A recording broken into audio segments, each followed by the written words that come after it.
We have a few minutes, I think until 1:15, if I'm not wrong. So now the floor is yours. It will be very nice if you just raise your hands, say your name and your institution affiliation. I guess most of you are from Deusto.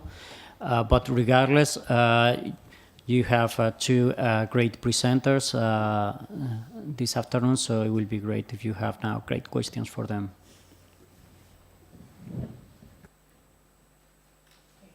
My name is Manuela. I'm a PhD candidate in Deusto University, and my question goes to Frédérique. In a European context, okay, what kind of criteria are considered in order to decide if a specific accommodation is reasonable or not?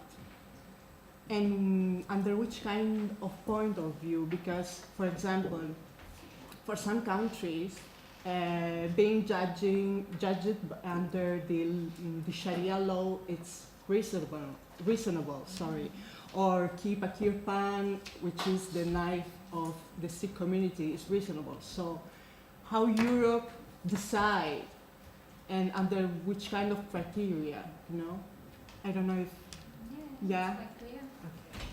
It's a tricky question.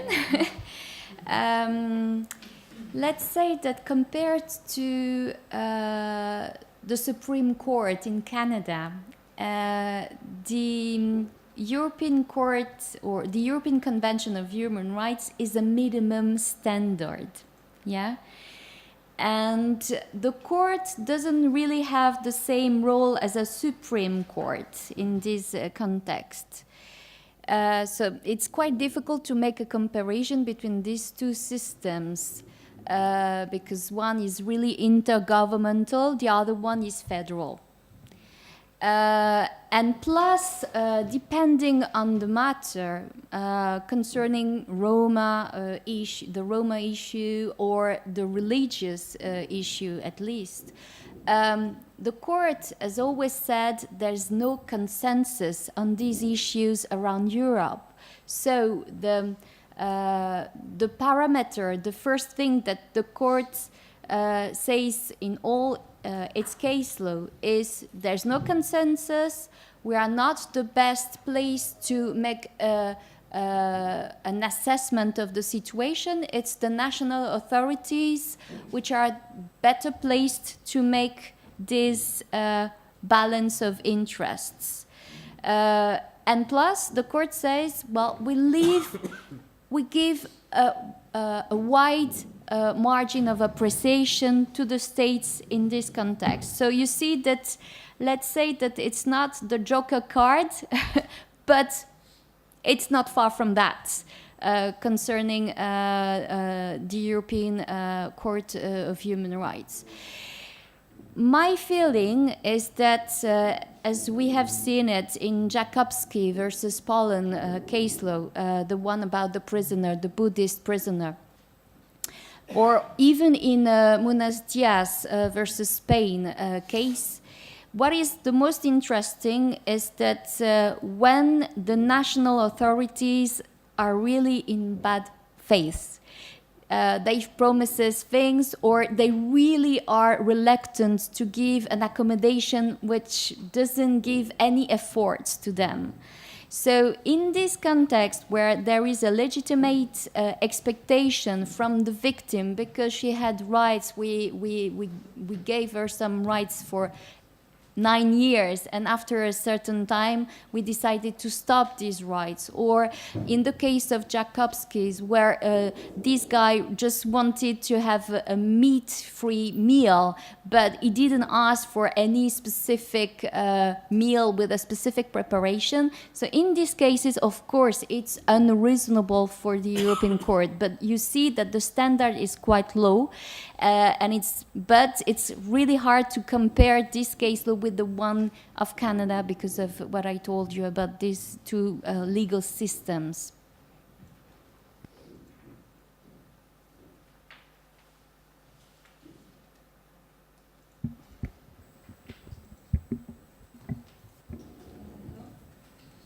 Does this work? Yes. Hi, I'm Tina from the University of Deusto. Thank you both for a very interesting and comprehensive introduction to the topic. I was wondering, just a question to Arkaitz, a little bit about the methodology, because I found this very fascinating to have kind of data on perception of what people think about immigration. And you mentioned in your very last slide the issue of second-generation immigrants. Now, how do they fall in which category? Are they immigrants at all? Because technically they're born in Spain, but I'm assuming they don't have Spanish citizenship, whereas you were saying that immigrants from Latin America very often can gain citizenship after 2 or 3 years. So how, just to have a general view of the scale of the interviews, surveys, or how this was done. Thank you. Yeah, I think the research about second generation is, from quantitative point of view, is quite complicated. First of all, because you need to define what you think that is second generation.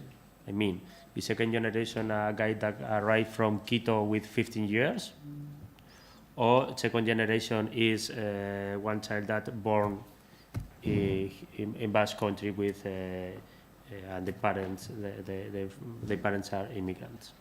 So I think this is the first problem. But I think there are ways, and I think we need to speak about second generation like a concept. And probably we can see different ways or different situations. We can analyze the situation of those that arrive from when they are child, or when they had 15 years, or when they birth in Basque country. And I think probably still is too early to see what are the consequences, what are the evolution of this group, but we have to start thinking about it. I think we have to start making the first research about what we think, and this is, for example, one of the objectives of the Observatory for 2014, to start analyzing what are the situation of second generation of migrants. And I think probably in the beginning you need to do you have to do using qualitative approach. And also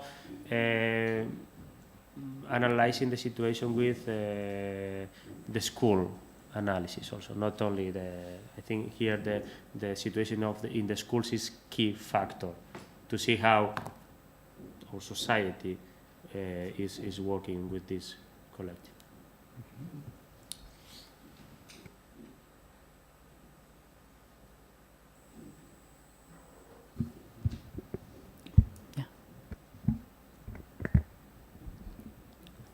Good morning. My name is Giulia Di Carlo, and I am a PhD candidate in Deusto University. Thank you both for your presentation. I think my question you can ask both. According with Arkaitz exposition about the new diversity in the Basque Country, I think do we need to add to the list you present languages, rights, etc., the political rights?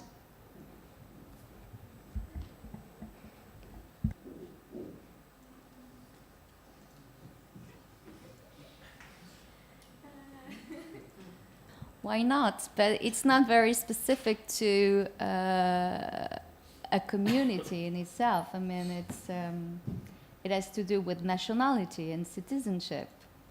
So in Europe, we think about political rights just connected with citizenship. to my knowledge, yes, well, I'm not talking about the EU system where EU nationals can have the right to vote to European Parliament or municipal elections. But apart from that, it's not very specific to any specific community. Yeah, The only case that the European Court of Human Rights had to deal with was the one concerning Latvia, with this candidate was Russian speaking. Actually, it's not a question of nationality, but it's not that far from there.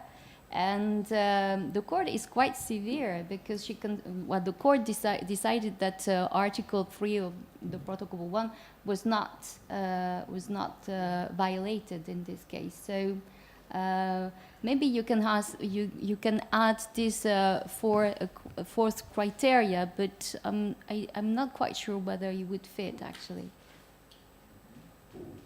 I could add to this question. My name is Oana Petrescu. I'm from the European Integration Research Team, dealing also with the human rights in general, whatever. To answer to your question, if can be added to some one of the court of the charter, you find in the political European charter, in the European Charter of Political and Civil Rights, one of these articles, and also at the European or at the international level. At the European Union's level, you'll find it in the European Charter of Fundamental Rights, actually in Article 22. So it says this kind of article, cultural, religious, and linguistic diversity, that the Union shall respect cultural, religious, and linguistic diversity. So you find this language right to defend yourself in the court. Also in the rule of procedures of the European Court of Justice from Luxembourg. So in all these procedure rules, you find this right to have this interpreter and also translation of your document. Thank you.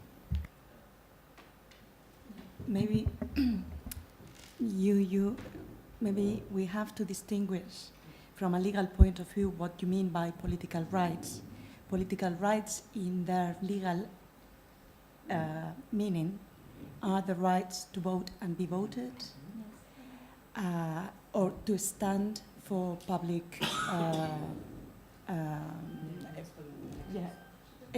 for public representation places or posts.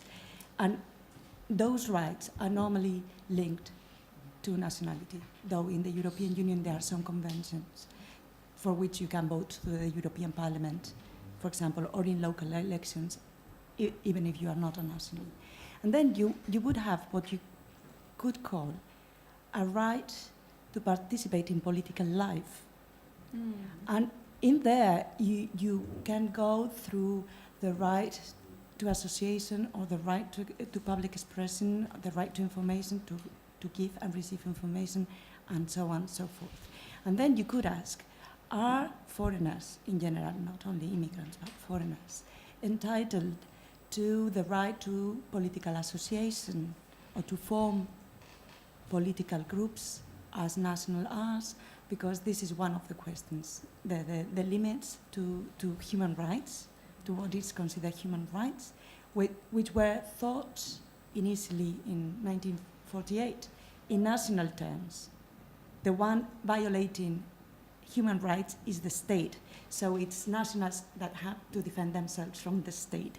So when you go to the clauses, to the anti-discrimination clauses, you have ethnic origin, sex, religion, political opinion, social condition, whatever, except for nationality. Nationality was not included in the anti-discrimination clause because human rights were thought as an instrument given to people against their own state, so to say, their own political authority.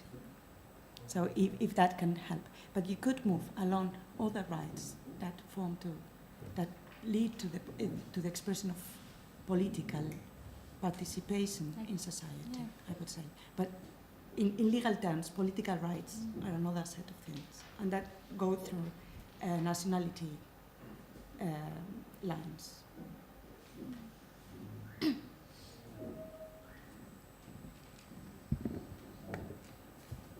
Yeah, please. My name is Jallo Mamadou. I'm from Mondragon University.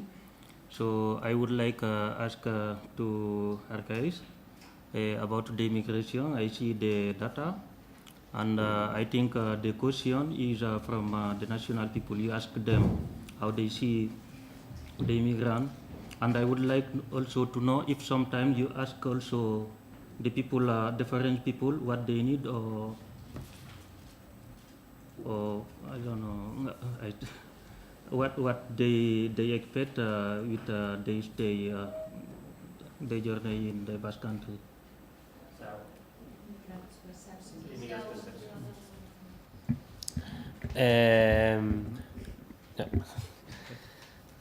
There is with the immigrants' perception, there are not a lot of studies, a lot of surveys. I think we Observatory make one in 2007, but and now the Basque government made another survey in 2010 to the.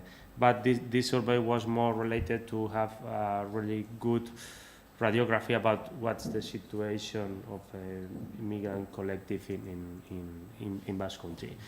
In general, the data of the survey, the results are not bad. I think are quite good because many times the migrants many times they are, this could be an hypothesis also. I don't want to say that it's like that, but they don't how to say see the bad situation that they are. For example, in a kind of discrimination.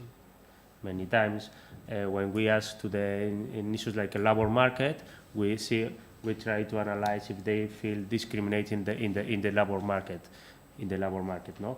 And when we saw the results of their perception, the data didn't show that. So I think the relationship between the interaction between the host society and migrants group in Basque Country is not really big. It's not really big, and I think the main situation is that they are in a more critical situation in our society. They have worse situation from the social cohesion point of view. And they have more problems in the labor market, and I think that could influence, of course, in the perception that they can have about what is the demands of the relationship with the Basque society. Anyway, I think this is an issue that we need to research more.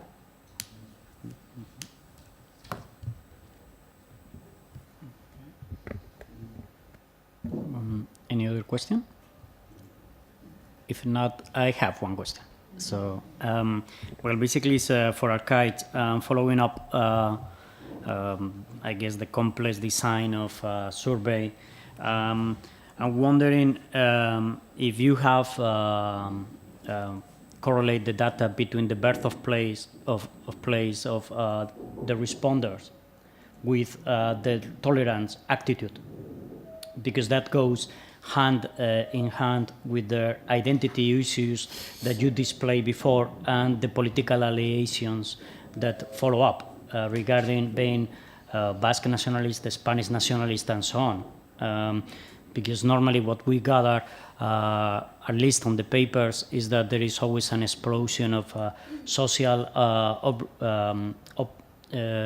collision between locals, and in this case, most of them Islam members in very local areas. It is regarding strongholds of socialism, as a sample of Lasarte, which has a very historical migrant background. What I am getting into is those migrants, as our societies are very, very heterogeneous, because when we're talking about diversity, that we are more diverse, we were very diverse before, but in a different way. The only thing is that we have a very similar religion and ethnic background and linguistic background. but what we have is like we were already diverse back then. So now, what is that correlation between those who have a migrant background themselves regarding the new migrants coming into the Basque Country? Yeah, I didn't put because I didn't show in the presentation because this is like that's only one point of. But in the barometer in the publication, there is one part where you see the tolerance people, the ambivalent, and the ratios. How to say? Against the and. There is like the characteristic of each group, and in relation with this identity of Basque or Spanish or nationalism, non-nationalism or whatever, the result is that the people which is more tolerant is more related to the Basque identity. Is people that has more bigger human capital, economic resources, and also the age is between 35-55%.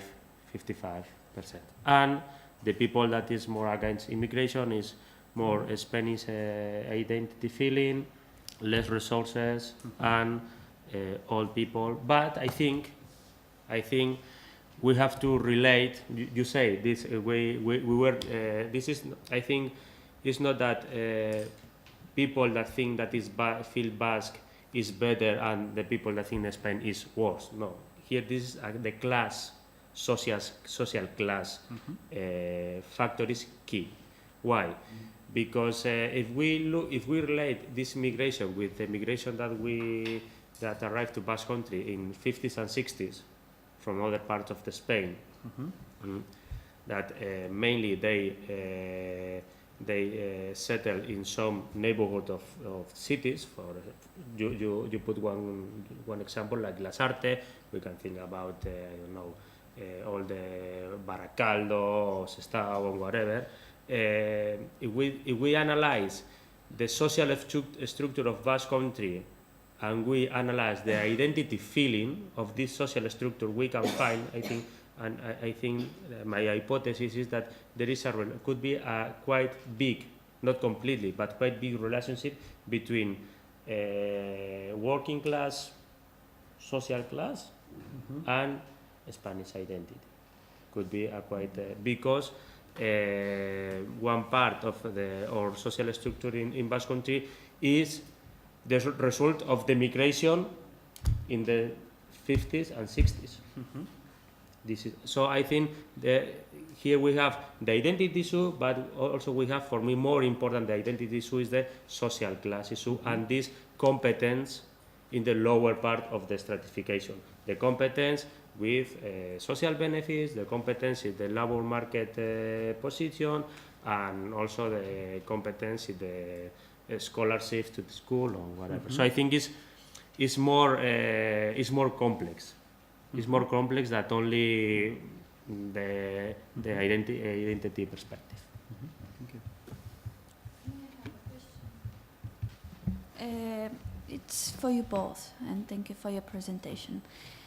How do you think it's important to mix the lobby of rights to construct the rights, because it's very important to include population and diversity also, because it's very important to know the position of local population against or not against in a situation of migrations and inclusion, cohesion, social cohesion. So the question is really important to get the opinion of those communities which will enter in the European Union, or representatives of Roma population, of Arabic population, to know exactly how they are feeling when they came in other countries, when they migrate, and to construct, to build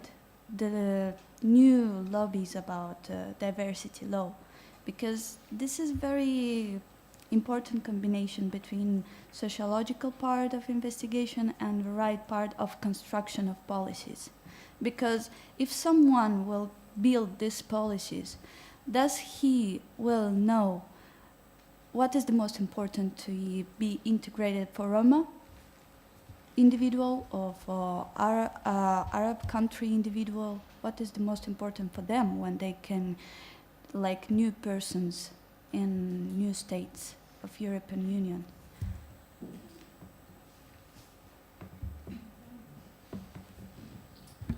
Well, I think, of course, I think it's important to know what is the opinion and what are the priorities of different groups, what is for them more important. Because probably we have, many times we think in a quite way of ethnocentrism, and we say, no, the important is this, this, and this, and this. And we define the issues that are important, and then we build the policies using the variables that we think that are important. But and probably many times the reason why those policies didn't work well, they doesn't work well, is because we really don't know really well what the reality, the situation, the values of the group. So I think is important, but in the same time I think this question makes a really big debate about the model of the policy. I mean, the model is from the, okay, we are a state and you are coming. Yeah. And I think many times the states have this when we make their laws with their regulatory systems or whatever, no? And they know you are coming and we will try to do that. But the state, it's really complicated to think, okay, I'm going to ask you about what are your priorities, because for the state the priority is the state. The priority is who is the sovereignty of the state. But for European Union, the priority is human being law. I mean, human being rights. So it's a kind of a very teeny level. Yeah, yes, but I think here is what is right in the papers, in the conventions, and what is many times the political realities of the governments. And I think many times there is like a big difference. Maybe I can give you some examples around Europe about this institutionalization of the relationship between immigrants and locals or nationals. I know that in Finland, for example, they've placed Roma mediators, yeah, in terms of housing issue. In France, for example, we've got now this Conseil français du culte musulman for Muslim people. We have institutionalized the relationship with the Muslims. But this organization has been very criticized about its political independence. In certain issues, it has even been instrumentalized. I know members who actually were appointed in this organization who decided to resign from their position. So there are many controversies about this organization that represent the official voice of Muslims. And for example, in the Fauvel debate in France, the president of this organization was, of course, requested to give his opinion before the parliament, and he said that this sign was not a religious sign, that it was not prescribed by Islam, and that it had nothing to do with the religious discrimination. So you can see that even if I would be very much in favor of an institutionalization and also a mutual exchange of the feedback of immigrants and their needs. You have to be very cautious of how to institutionalize such a body and who you're going to appoint, because you know, migrants are not one big population without any diversity inside this population. They are as diverse as we are, actually. So it's pretty hard to find a neutral way to organize such an institutionalization of these relationships. But I would be very much in favor of it.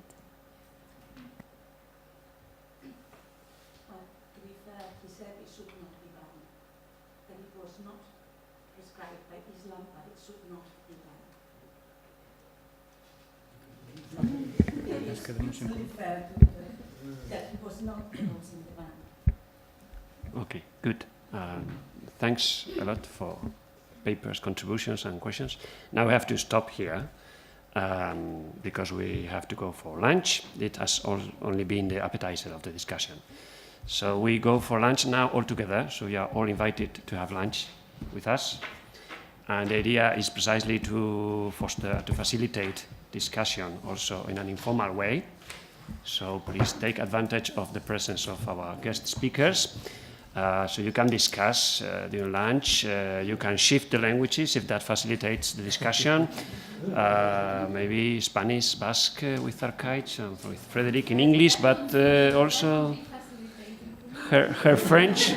In case of Frédérique, English and her French is quite good as well. Yes. So you're welcome to use them during lunch.